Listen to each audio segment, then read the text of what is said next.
Penchons-nous désormais sur les conséquences de l'installation des groupes salafistes et djihadistes au Liban. D'abord le salafisme. Entre 1976 et 2005, l'organisation de la représentation politique sunnite a fortement évolué, vous l'avez compris.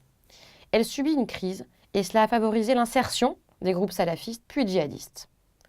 3 acteurs politiques rentrent en ligne de compte. Le gouvernement libanais, la Syrie alawite, œuvrant pour le Liban, et l'Arabie saoudite. Dans les années 80, la figure pensante du salafisme libanais est Al-Sha'al. Il a étudié en Arabie saoudite à l'université de Médine entre 1980 et 1984, comme de nombreux étudiants libanais. Il est revenu et est devenu imam, l'imam le plus important donc, de Tripoli, il assurait la direction de 5 instituts islamiques au Liban. Al-Sha'al dirige un centre financé par des associations caritatives saoudiennes et koweïtiennes. Une association saoudienne notamment appelée Al-Haramain, qui a été interdite en 2004 sous l'influence et sous la pression américaine. Le salafisme libanais s'est développé de manière plus ou moins autonome vis-à-vis de l'Arabie saoudite à partir de cette époque. Au départ, ils ont été en lien, ensuite ils ont rompu.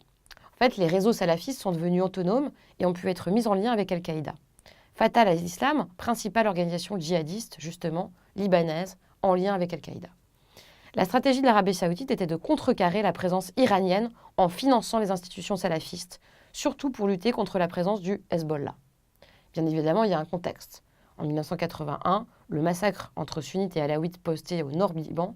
Après cela, les frères musulmans aussi ont développé toute une thématique anti-alaouite qui a été suivie par les mouvements salafistes qui ont ensuite éclos.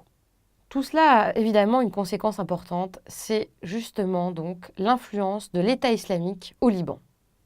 Les flux de réfugiés ont impliqué une porosité plus importante de la frontière évidemment entre le Liban et donc la Syrie. Les flux de combattants djihadistes du Liban vers la Syrie, c'est-à-dire donc dans ce mouvement-là, se sont très clairement multipliés à partir de 2013.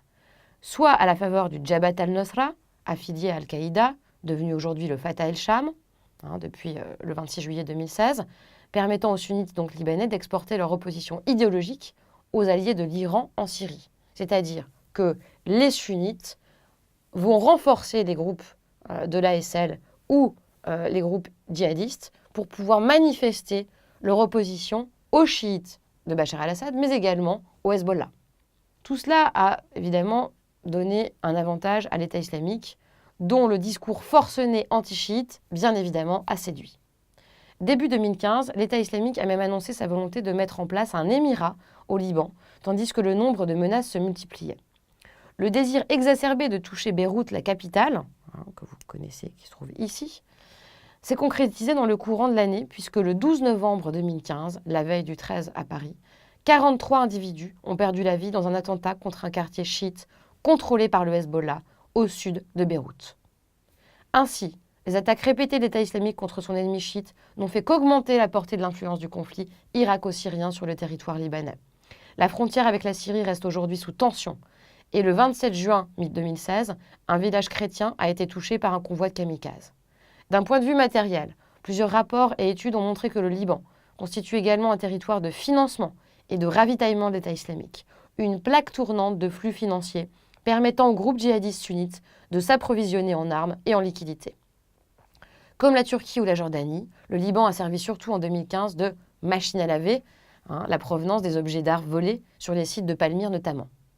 La falsification de la traçabilité des objets par des groupes criminels mêlant financiers et experts en œuvres d'art, investis dans le commerce de l'art, a permis ensuite leur vente sur les marchés occidentaux.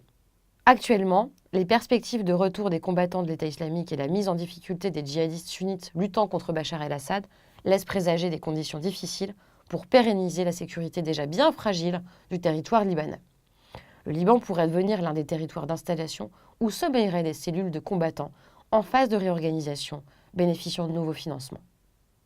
Pour conclure, il faut dire une chose, c'est que malgré son intérêt et sa singularité, l'intrication des structures politiques et confessionnelles, on l'a vu, au Liban, accentue les fractures qui touchent aujourd'hui le pays. La diversité culturelle du Liban demeure un atout pouvant devenir un facteur de division, dans la mesure où la dimension politique de son organisation est en lien direct avec les évolutions et les recompositions des groupes de la région.